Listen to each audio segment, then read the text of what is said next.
안녕하십니까.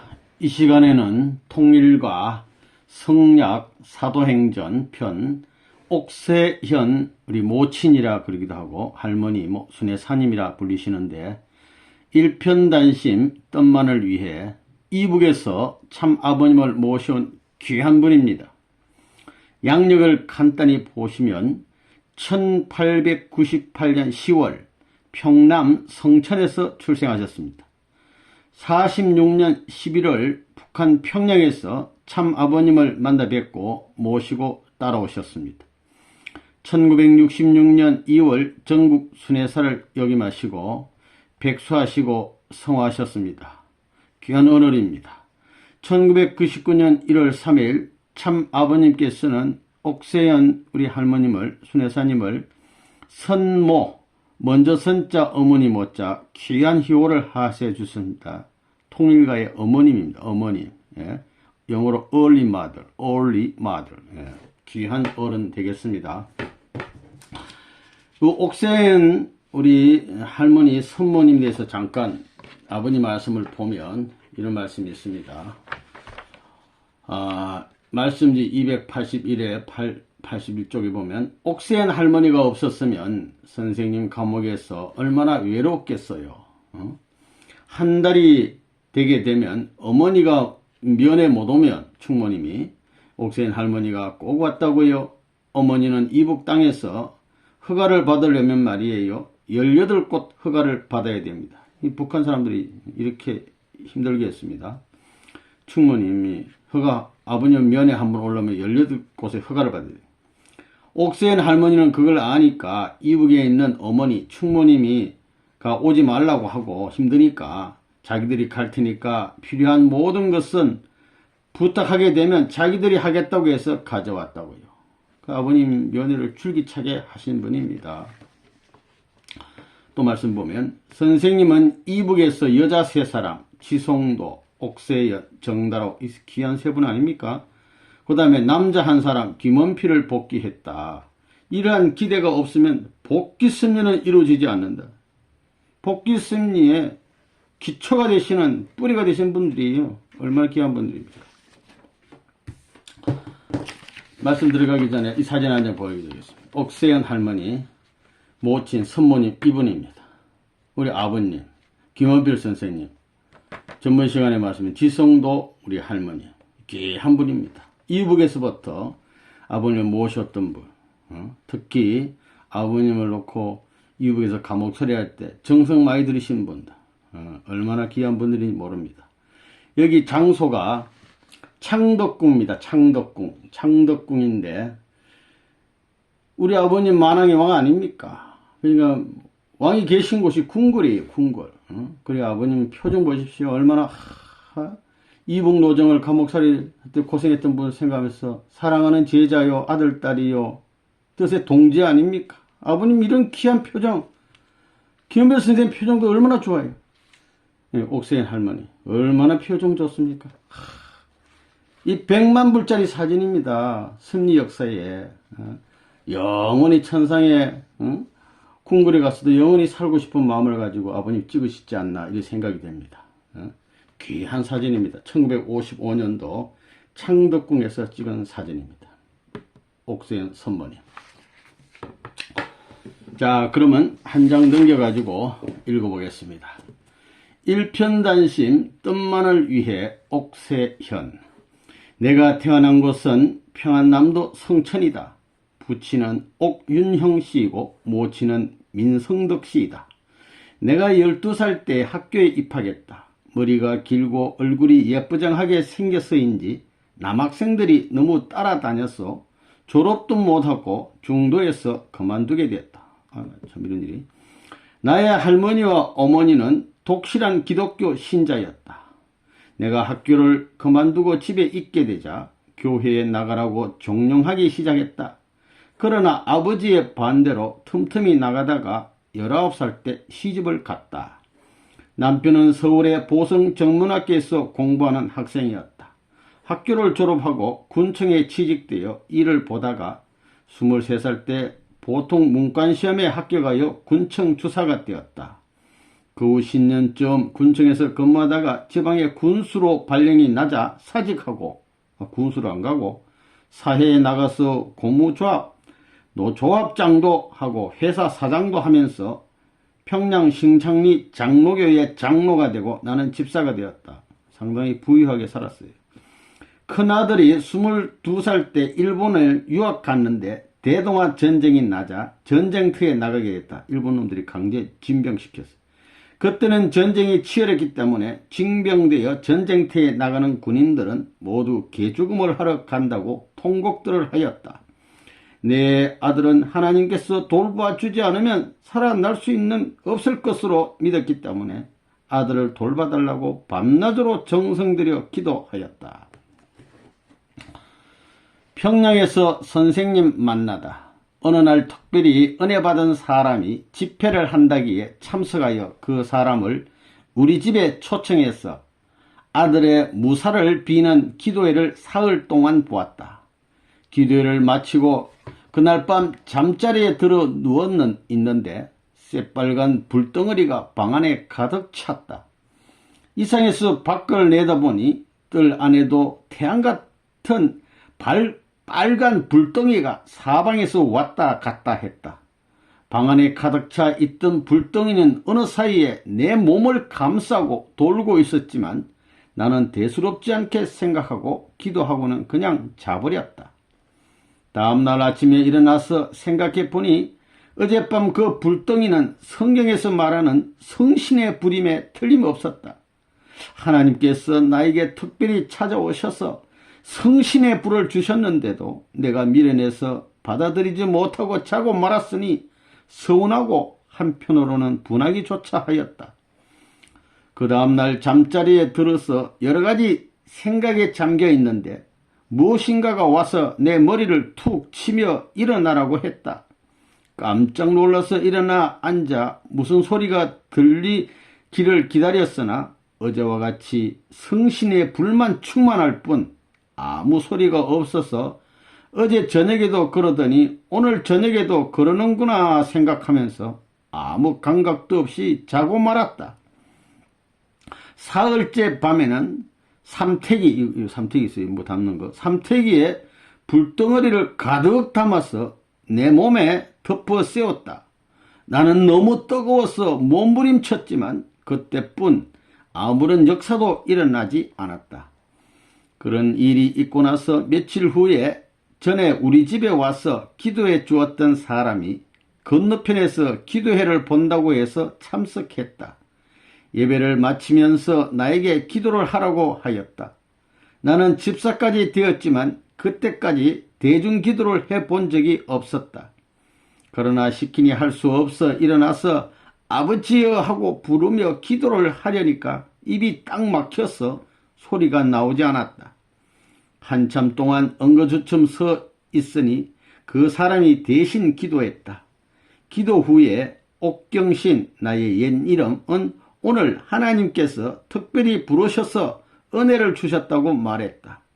그래서 나 같은 사람에게 하나님께서 은혜를 주신다고 해도 내가 그 은혜를 감당할 수가 있겠느냐고 반문하니까 아무튼 사탄에게 잡히지 말고 강하게 나가라고 당부했다.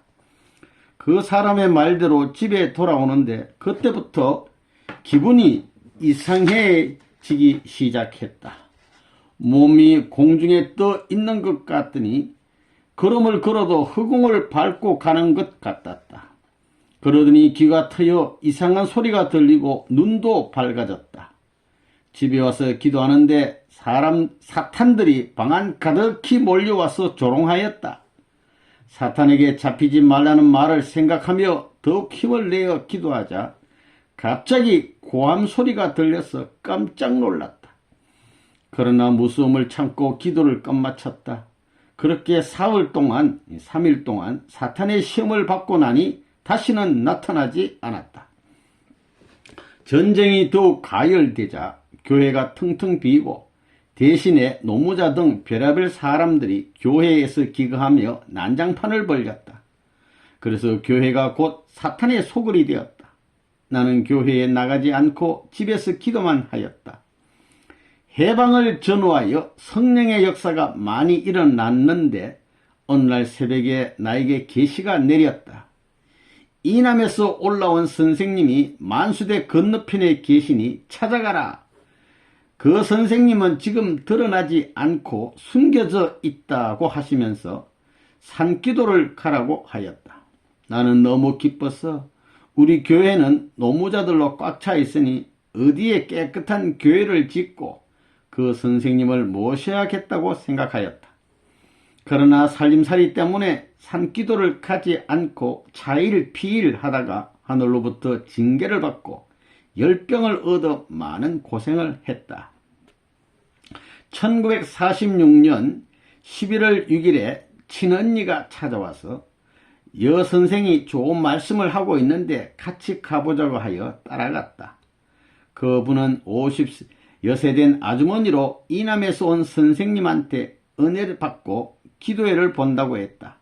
다음날 그 아주머니를 따라가서 이남에서 올라온 선생님을 만나게 되었는데 그 젊은 선생이 바로 문선명 선생님이었었다. 선생님은 머리를 삭발하셨고 이때는 잠시 감옥에 대동보안소에 갔다 올 때입니다.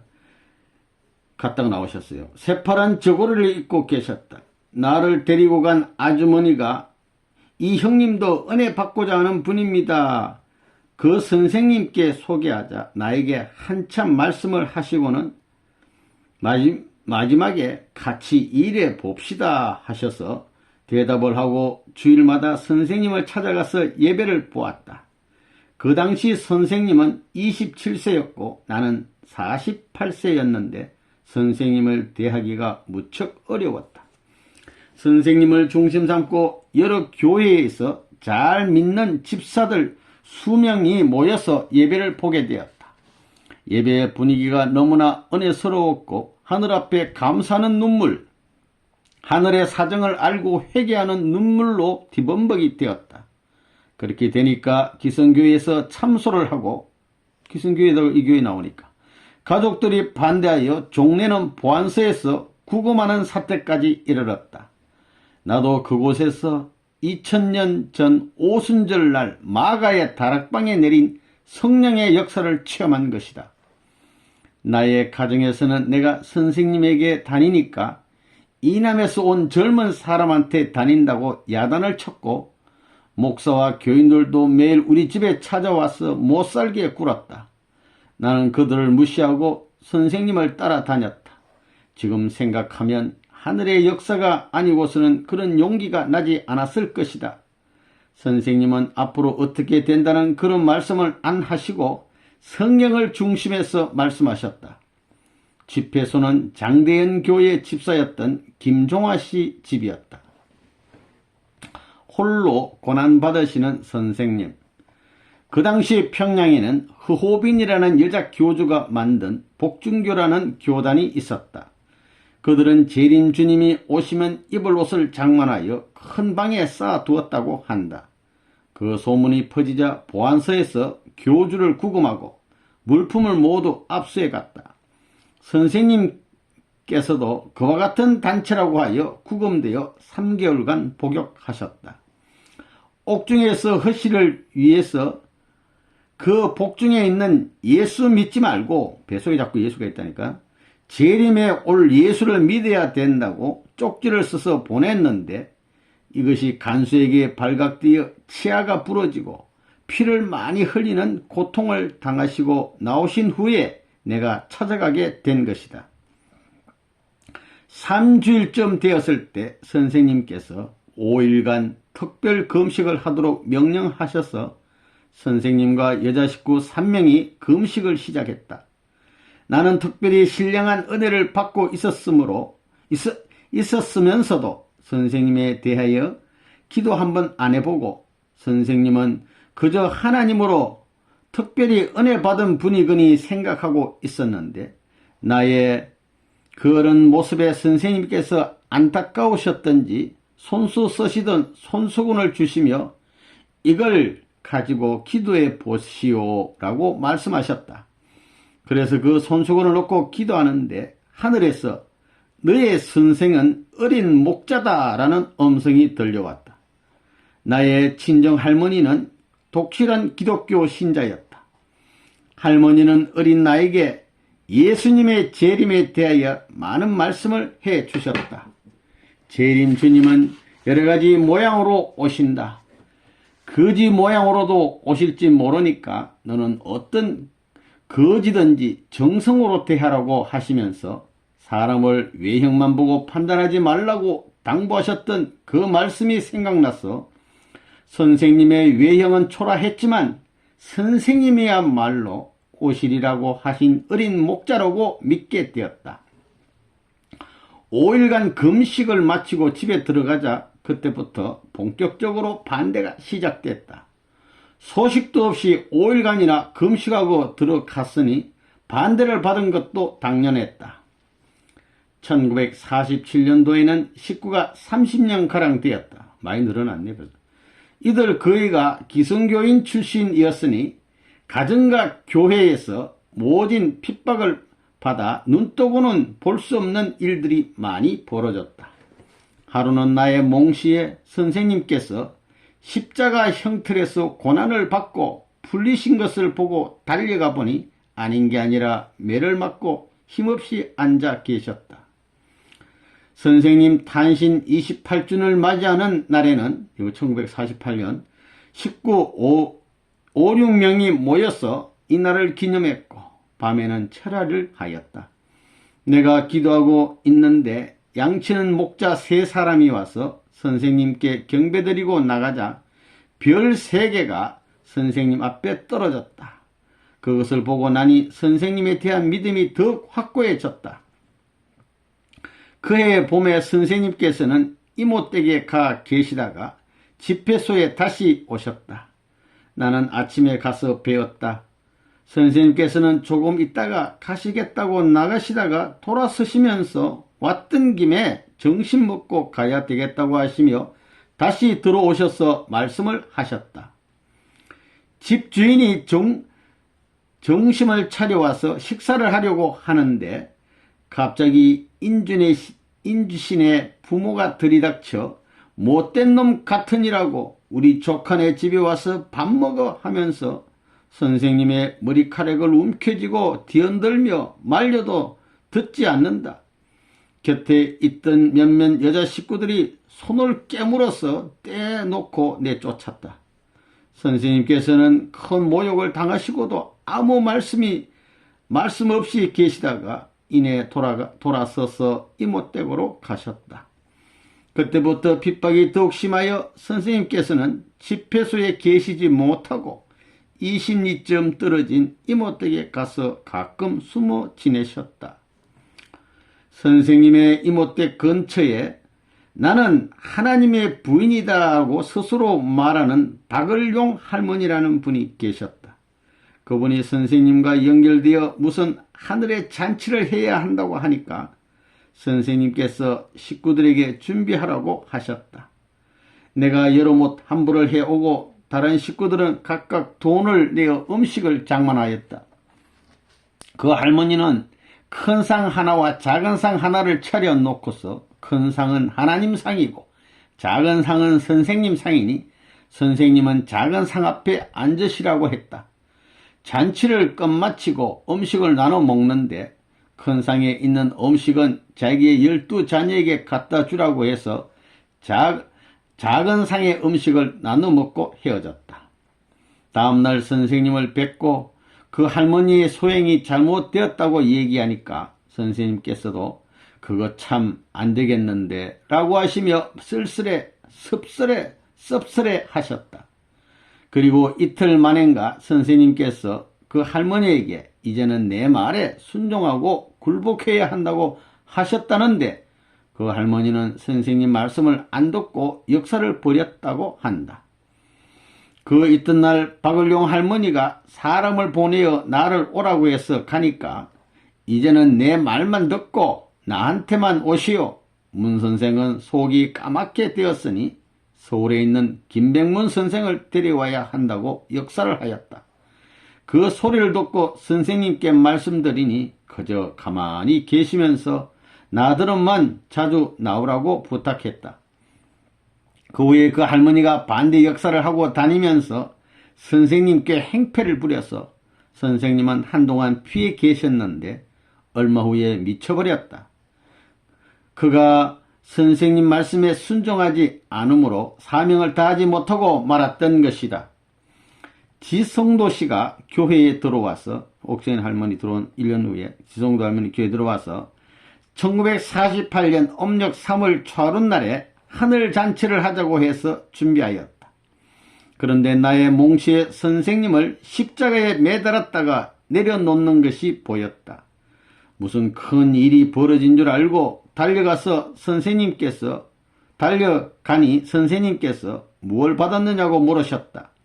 그래서 선생님이 십자가에 매달렸다가 내려지는 것을 보고 달려왔다고 말씀드리니 바로 받았다고 하셨다.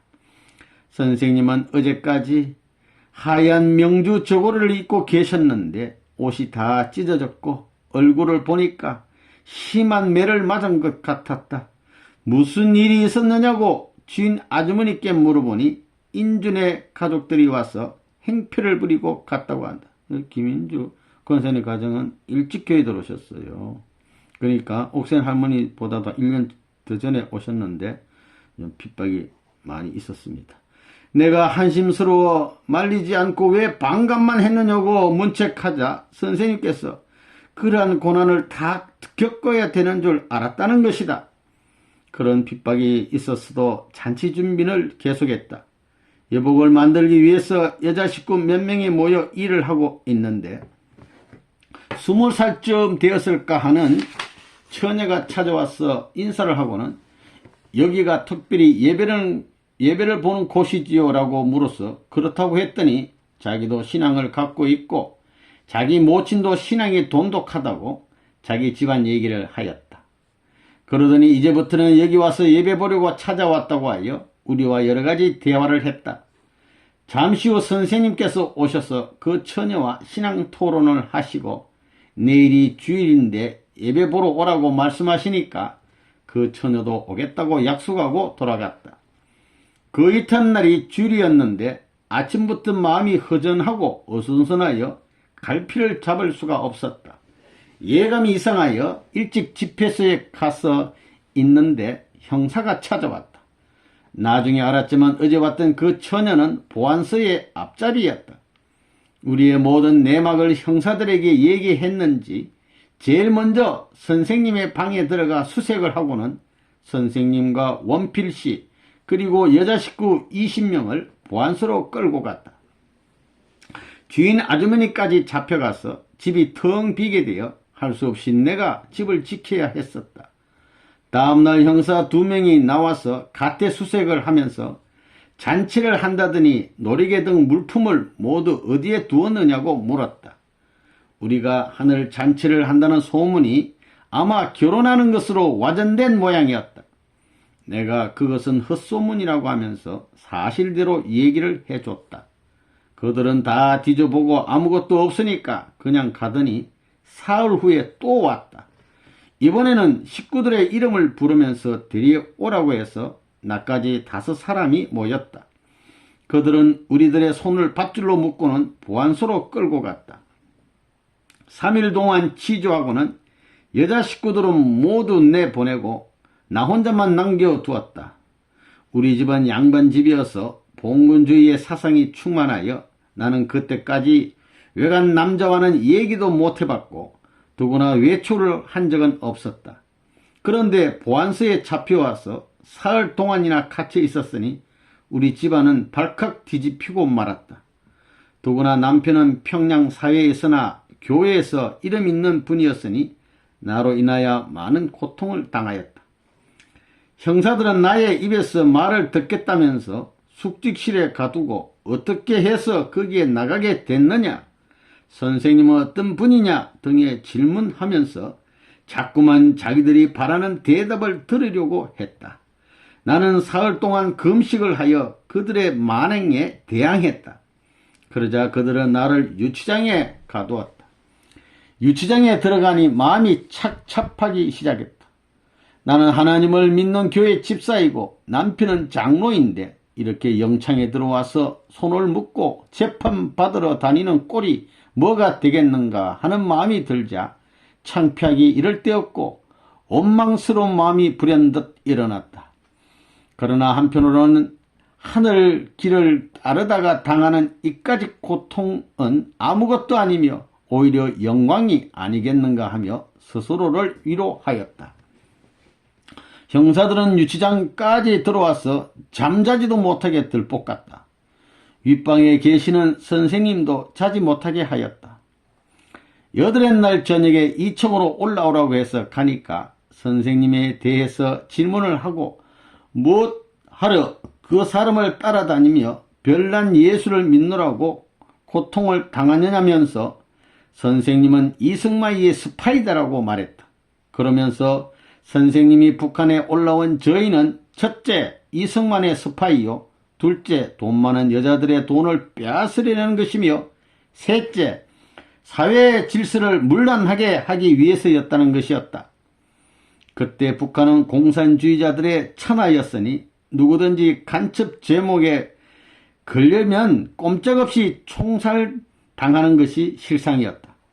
그 말을 들으니 선생님은 금방 죽일 것만 같아서 선생님은 이제 꼼짝없이 죽었구나. 이걸 어떻게 하나 하고 안절부절하게 되니까 벼랑간 신령 역사가 일어나서 교도소 마룻바닥에 넘어져 떼굴떼굴 뒹굴기 시작했다.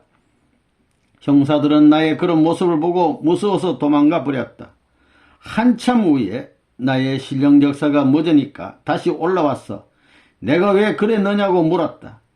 그래서 성경 말씀의 끝날에는 남종에게나 여종에게나 물붓듯이 은혜를 부어준다고 하지 않았느냐고 대답했다. 한 형사가 나도 목사요. 내가 목사생활 20년 했수다.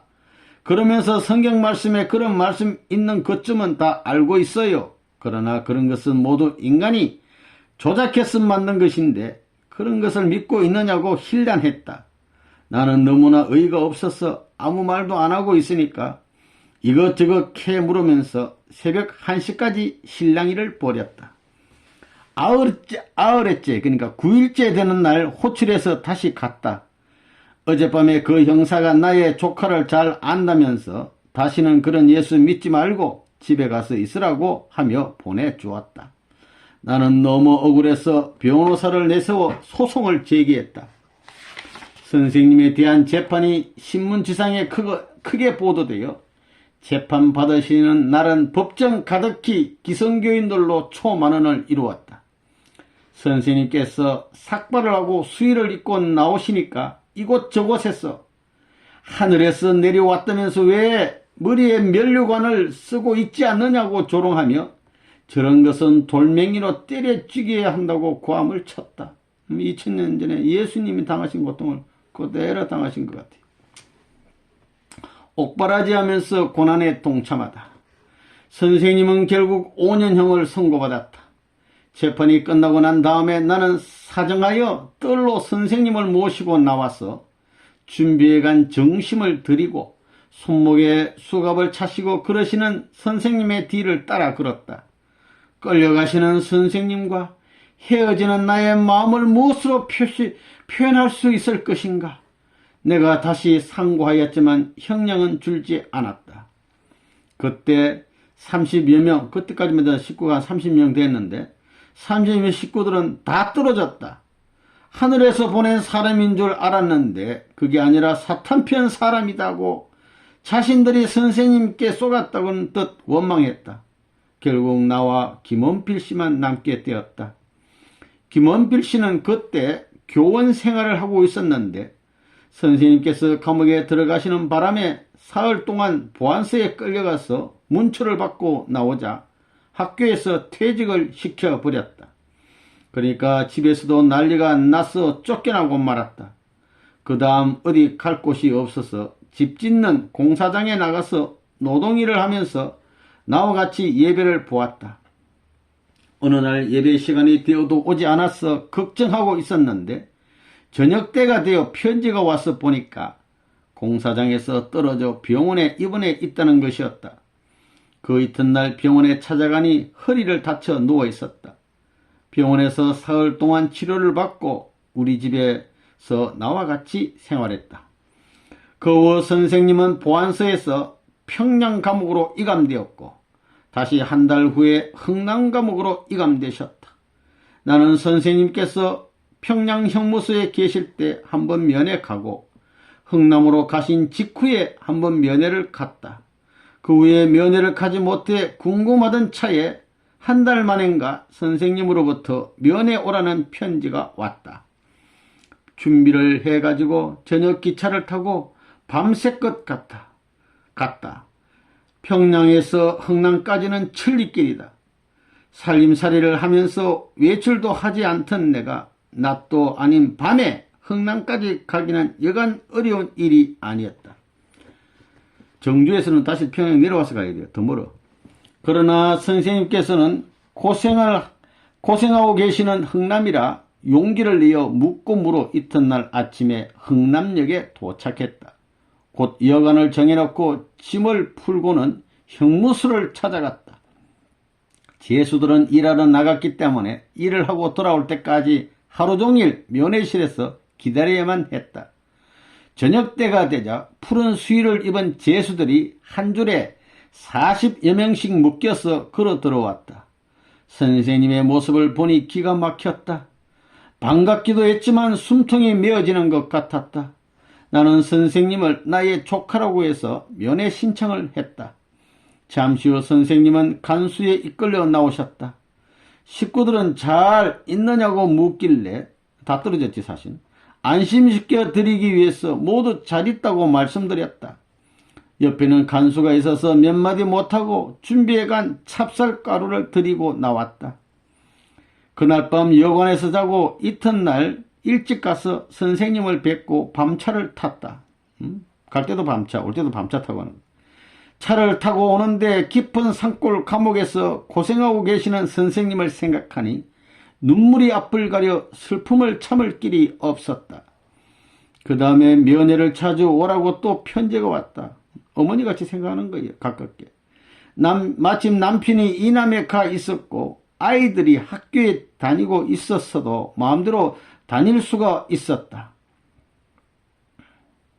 남편이 이남에 가고 없으니까 얼마 있다가 고기 장조림과 옷등을 준비해 가지고 또 면회를 갔다. 여관에 들어서 주인에게 제수들에 관하여 물어보았더니 흥남 감옥에 있는 제수들을 모두 아우지로 보낸다고 말했다. 그 순간 마음이 철렁 내려앉는 것 같았다. 형무소에 가서 간수에게 물어본 끝에 봉궁이라는 분소에 계시다는 것을 알게 되었다. 그곳은 흥남 감옥에서 20열이 떨어진 분소였다. 해가지고 간 음식과 옷가지를 거기까지 가지고 갈 수 없어서 사람을 사서 짐을 지게다 지어가지고 갔다.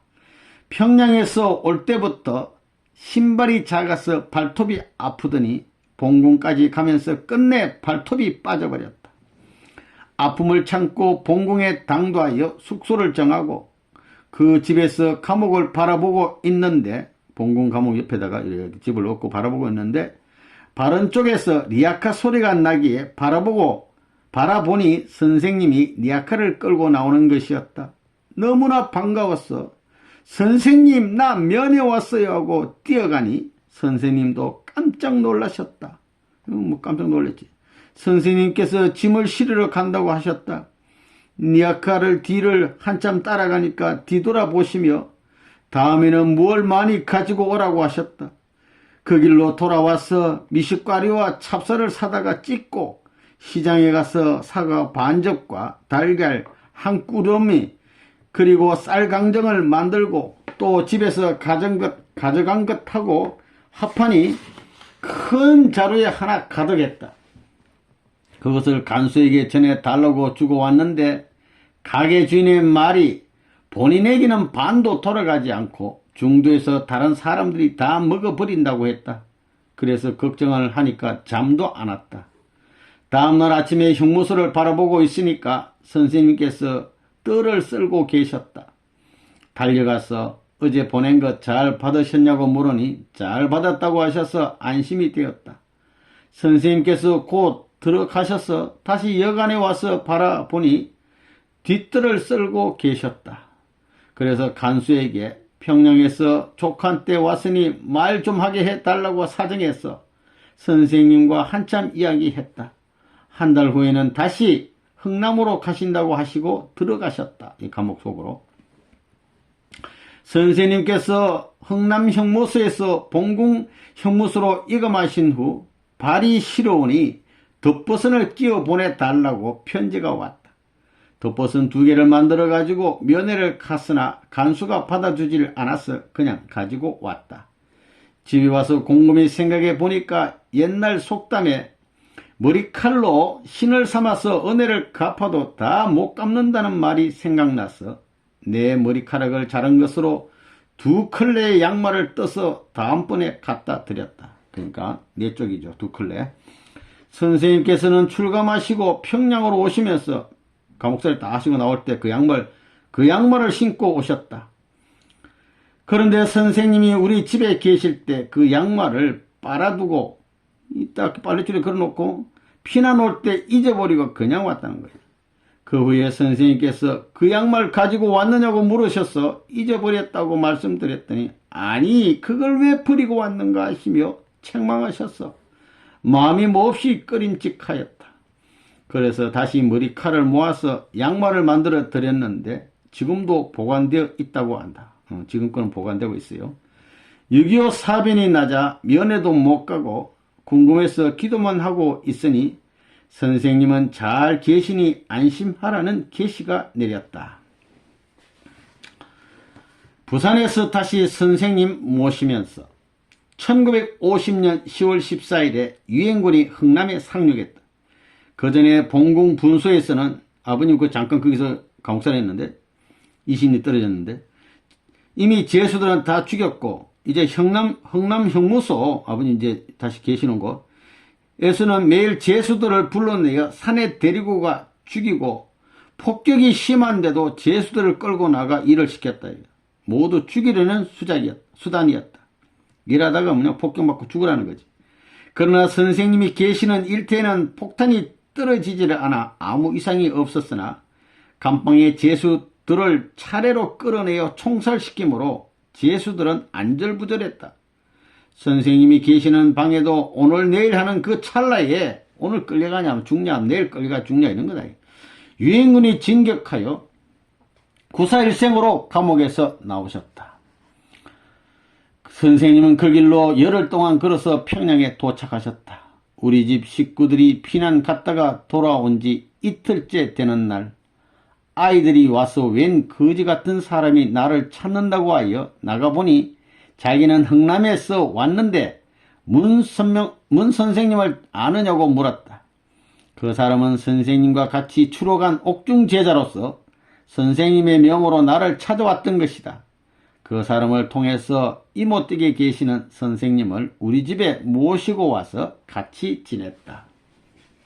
아주 모심의 생활하신 분이. 우리 집에 계시면서도 선생님은 줄곧 옛 식구들에게 관심을 갖고 계셨다.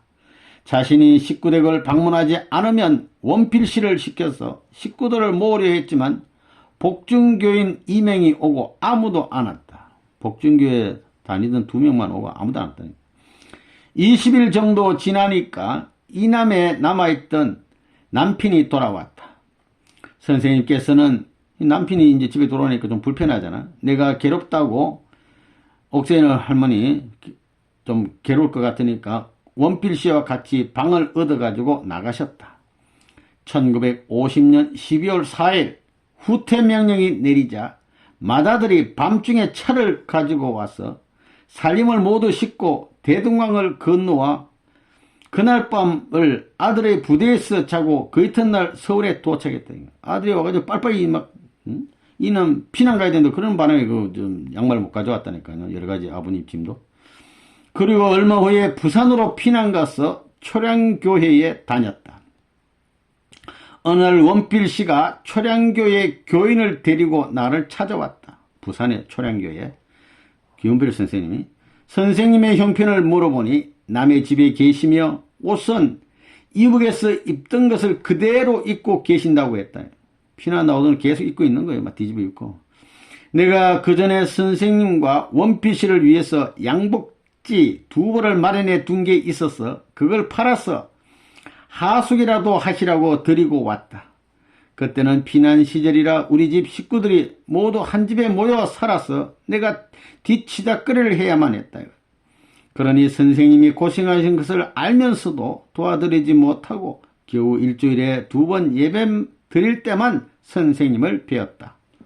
선생님은 감옥에서 나오신 지 얼마 되지 않아서 머리가 자라지 않았으므로 방이라도 하나 얻으면 빨갱이라고 쫓아내어 이곳저곳으로 옮겨 다녀야 했으니 어디에도 의지할 곳이 없었다. 그때 엄동문 씨를 만나 거기서 몇 달 지내시고 원필 씨가 미군 부대에 취직하여 하숙시켜 드리기도 하였다. 내가 일요일과 수요일 예배 때 가면 선생님과 원필 씨의 빨랫감이 많이 밀려 있었다. 어느 날 빨랫감을 가지고 나가서 빨려고 하니 선생님도 따라 나오셔서 빨래를 잡아 당기셨다. 내가 왜 그러시냐고 물으니까 혼자 언제 다 빨겠소? 내 좀 도와주겠소? 하시며 꼭 도와주시겠다고 하시는 걸 억지로 들어가시게 하고 빨았다. 빨래줄도 없어서 새끼 토막을 이어서 널어놓고 빨래 마르면 그드시라고 말씀드리고 뛰어서 돌아가야만 했다. 빨리 이제 또 사시는 대로 돌아가야지 저녁에. 범내골에서 초량까지는 전차를 타고 가야 하는데 지리도 몰라서 무한정 타고 간 적도 있었어요. 딱 내려야 될 때 못 내리고 이제 지나간 거예요. 내가 교회와 집 사이를 왔다 갔다 하면서 선생님은 하숙집에 홀로 계시고 원필 씨는 미군 부대에 가서 종일 일하는 것을 볼 때마다 울면서 하나님께 선생님께서 뜻을 이루신다는데 선생님과 원필 씨 둘이 어떻게 뜻을 이루겠냐고 호소한 적이 한두 번이 아니었다. 선생님께서는 하숙하시면서 지게를 빌려서 범내골 골짜기에다가 흙도 나르고 돌멩이도 주워 모아서 조그마한 움막집을 지으셨는데 7월 장마에 무너져 버렸어. 3번 무너졌어. 선생님 혼자서 다시 쌓으시는 걸 나도 도와드렸다. 지붕 덮개가 없어서 원필 씨가 퇴근할 때마다 미군 부대에서 박스를 뜯어가지고 나와서 그걸로 지붕을 덮었다. 그런데 구들장을 놓으려니 바닥을 파니까 물이 쏟아져 나왔다. 그래서 물기를 따로 내어놓고 방을 꾸미고 불을 떼니 이번에는 아궁이에서 물이 나와서 다시 물기를 돌리기도 하였다. 문도 선생님께서 손수 만드셔서 8월에 움막집을 완성하셨다. 이게 부산 범내골 토담집입니다. 그 집은 부엌에서부터 물이 나와서 밖으로 개울을 이루었다. 그때는 움막집 근처에는 사람이 얼씬도 하지 않아서 사람 보기가 힘들었다. 그 집에 제일 먼저 찾아온 손님은 강현실 씨였다. 어느 날 집 근처에 와서 가방을 내려놓고 개울물에 손을 씻고 있기에 내가 어느 직장에 다니느냐고 묻자 직장에 다니는 사람이 아니라 예수 믿는 사람인데 여기에 특별한 선생님이 계시다고 해서 찾아왔다고 했다. 그래서 움막집에 데리고 들어갔다. 선생님은 산에 올라가 계셔서 내가 가서 선생님을 모시고 왔다. 선생님과 현실씨가 얘기하는 중에 점심때가 되어 내가 점심상을 가지고 들어가니까 선생님이 현실씨에게 기도를 시키셨다. 현실씨가 기도를 못하겠다고 하니까 선생님께서 기도를 하셨다. 선생님의 기도에 현실씨가 감복하였다. 그 다음부터 계속 찾아왔다. 현실씨는 고려신학교 학생이었는데 선생님께서 학교 그만두고 전도하라고 하니까 순종하여 전도하러 다니기 시작했다. 강현실 씨가 전도 다니는 동안에 나는 선생님 뒷바라지를 마치고 우리 집에 와서 생활하고 있었는데 어느 날 하늘에서 책망이 내렸다. 선생님이 고생하고 계시는데 홀로 두고 너는 여기 와 있느냐고. 그때부터 선생님을 모시기로 작정하고 집을 나왔다. 아이들은 때때로 찾아와서 자기들을 다 죽이고 왜 여기 있느냐, 엄마만 여기 와서 있느냐고 하면서 집에 가자고 애걸 했다. 그러나 하나님의 명령대로 살아야 할 나이니 어쩔 수 없었다. 그래서 하나님께서 엄마를 부르실 때에 너희들 뒤치다꺼리 하라고 부르신 것이 아니라 너희들 아니다 이거야. 너희들 뒤치다꺼리 하고 있다가 하나님께서 엄마를 데려가면 영영 보지 못할 것이다. 그러니 엄마가 보고 싶으면 언제든지 오라고 달래서 보냈다. 그 후로 쭉 선생님과 함께 생활했다. 승려는 그날까지 토담집을 지은 후에 여러 사람이 찾아왔다. 그 좁은 방에서 기숙해야 했다. 그렇기 때문에 오해도 많이 받았다. 우리 남편과 아이들이 찾아올 때마다 특별히 하나님께서 날 찾아서 쓰시려고 그러는데 조금만 참아라. 앞으로 뜻이 발전하면 모두 들어올 텐데 조금만 참으라고 사정하여 보내곤 했다. 선생님께서 성진씨 어머니가 서울에 있다는 소식을 전해 듣고 편지안이 부산으로 내려왔다. 집이 따로 없으니 운막집에서 우리와 같이 생활했다. 단칸방에 선생님과 몇 해 동안 떨어져 있다가 만나서 할 얘기도 많았겠지만 우리 식구들 때문에 방해를 받았다. 얼마가 지나자 성진씨 모친이 불편을 느꼈던지 사탄 역사를 벌여서 이효환 목사님과 여자 식구 1명과 나는 방을 얻어서 나왔다. 선생님은 아침 식사 후에는 줄곧 우리에게 오셔서 말씀하시다가 저녁 식사를 하시고 가셨다. 어느 주일에 예배를 보려는데 성진씨 모친이 식구 뒤를 따라와서 야단을 치고 가더니 다음에는 형사가 찾아와서 선생님과 이 목사님을 데려갔다. 나는 집에 가서 열흘 정도 있다가 궁금해서 찾아가니 원필씨가 번 돈으로 수정동에 집을 사놓았다. 거기 가서 선생님과 이 목사님을 다시 배웠다. 성진씨 모친이 새로 이사한 집을 몰라서 한동안 조용했다. 그런데 우리 집에 찾아가서 애들에게 너희 엄마가 선생님하고 같이 살고 있다고 얘기했다. 애들은 내가 하나님의 명령에 의해서 신앙생활을 하는 것으로 알고 있었는데 그 얘기를 듣고 몹시 충격을 받았다. 그날 저녁에 형사가 또 들이닥쳤다. 문을 열면서 평양에서 온 아주머니 있느냐고 물었다. 나는 큰일 났다 싶어 뒷문으로 빠져나와서 산으로 도망치려는데 생각과는 달리 떨려서 발이 떨어지지가 않았다. 형사들은 선생님과 이 목사님을 데리고 갔다. 나는 산 위에서 올라가서 원필씨가 찾아오기를 기다렸다가 그와 같이 집에 들어가 보니 성진씨 모친이 살림살이를 다 부셔놓았고 선생님이 쓰시던 성경책마저 찢어놓고 갔다. 그날 밤을 거기서 자고 다음날 김원덕 씨네 집에 갔더니 선생님이 거기에 오셨다. 선생님께서 원필씨에게 같이 있자고 하니까 원필씨가 자기는 성진씨 모친이 싫어서 나와 함께 있겠다고 하였다. 선생님께서 나와 같이 있어야 된다고 거듭 말씀하셔도 안 가겠다고 했다. 원필씨는 참 용한 사람인데 그렇게 완고하게 나갔다.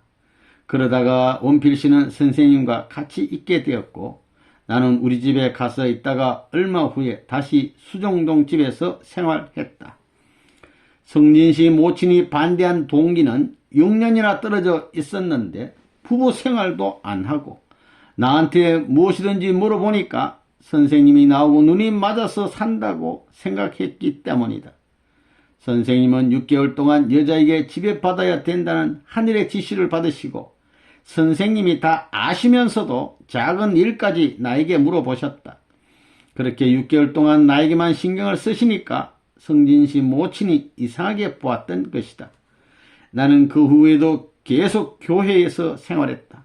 서울 청파동 교회에 와서는 40일 전도를 조치원으로 나갔고 그 다음번에는 직산으로 나갔으며 전국을 순회하라는 명을 받고는 전주, 광주, 부산, 대구 등을 순회하였다. 내가 직접 전도한 사람은 120가정 임정순 씨다.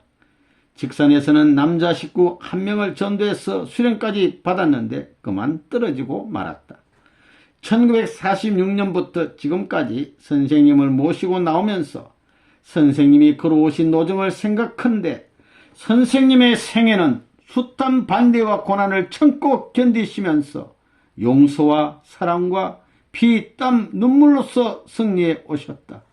오늘날 우리가 복귀의 길을 가면서 당하는 모든 어려움도 인내와 용서와 사랑으로 피와 땀과 눈물로 승리해 나가야 하리라고 본다. 아주